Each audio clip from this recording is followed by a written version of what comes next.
Yeah. Blackjack. Life is like a game of cards. It's not what you dealt, but how you play it. Yeah. Blackjack. To play each situation correctly. I remember they used to laugh at a brother. Welcome back, guys. Welcome back. It's your boy Delray, Richardson, platinum artist, platinum songwriter, StraightGameTV. I'm going to get right into it. I was asked a question. Please, like I said, once again, if you have questions in regards to Tupac, Death Row situation, anything with my involvement with Tupac, like I said, sold 1 million records with him. Friend of mine, good dude, may rest in peace. But the question comes, basically, what was the relationship like between Interscope and Death Row from a business perspective, not from a personal perspective? And I'll say this, from my understanding, like most situations in the music business, you know, you have like boutique labels. Like Death Row was a boutique label. That wouldn't have been possible had it not been for Dr. Dre. There would have been no Death Row, no Harry O investing any money or anything like that if it wasn't for Dr. Dre. Dr. Dre was a hit maker. Coming from NWA and the track record that they had with Straight Outta Compton, the world-class wrecking crew, they had like a little light hit with Turn Off the Lights, and so on and so forth. So the situation, like I said, like most situations, is things appear to be one way in public, but when you go behind closed doors, meaning corporate closed doors, the structure of it is another way. Like I said, I give much props to Suge Knight for his vision and the vision that he had and being able to execute and operate like he did under the situation that he operated under.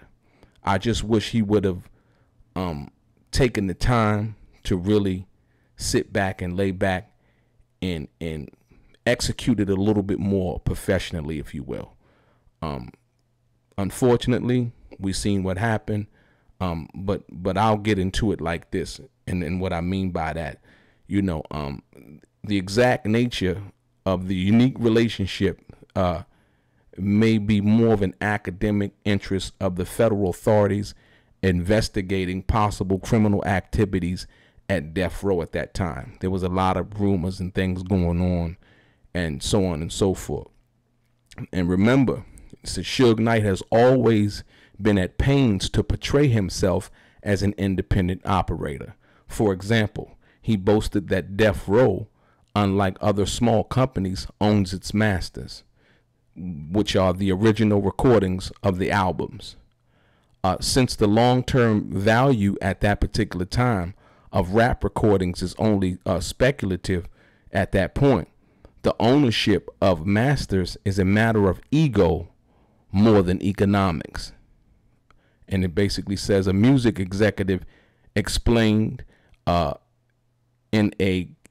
the case of Death Row, it was important for the image, listen to me, the image to say that they were black owned.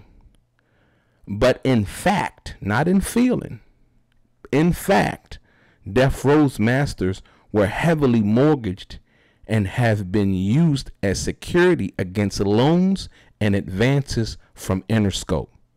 Indeed, Death Row has been financially dependent on Interscope from the beginning.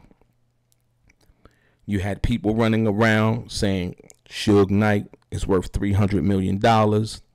He had all this money and all of these things. And I don't know how much money he had. I'm not going to try to go back and calculate anything. I didn't have access to his bank accounts or nothing like that. But what I do know is that the money that Tupac received as a so-called allowance, that basically people were saying, well, Tupac was getting an allowance, wasn't he? None of that money came from Suge Knight. None of that money came from Death Row. That money came from Interscope and Jimmy Iovine. That money was recoupable against Tupac's royalties, future earnings. Like I said before, the Rolls Royce, the house, the Mercedes Benz, all the clothes, all the money, all of the monthly stipends, weekly stipends, any money that he received that appeared to come from Death Row actually came from Interscope.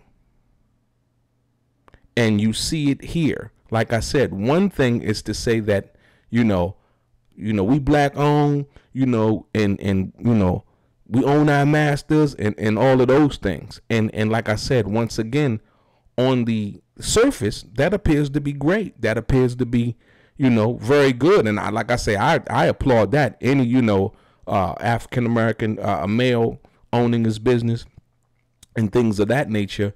But I applaud that. I applaud that. But then we have to look at everything, because, what most people didn't know at the time is that Harry O had invested a $1.5 million in Death Row. So if Suge Knight was claiming that he owned the masters, then Harry O owned 50% of those masters. You see, that's how that would normally work.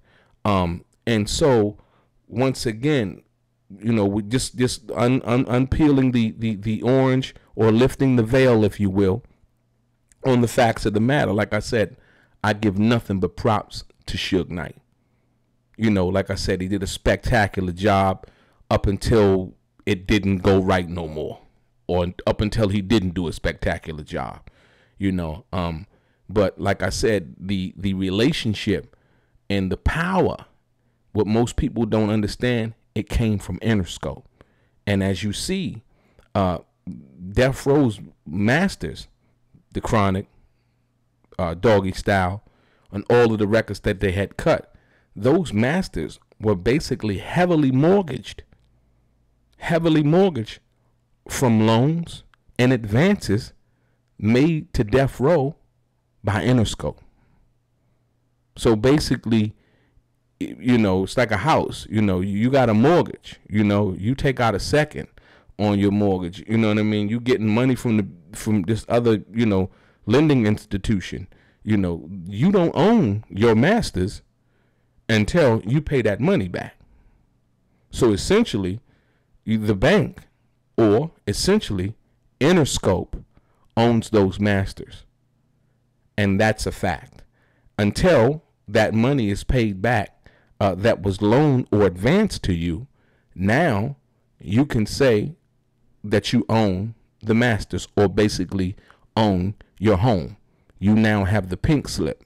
You are free and clear of any more mortgage payments due to the bank, or you are free and clear to any more payments or money owed to Interscope in regards to that. So like I said, a lot of people wanted to believe what they wanted to believe. And like I told you, Death Row didn't have a contract with Tupac stating that they owned his masters.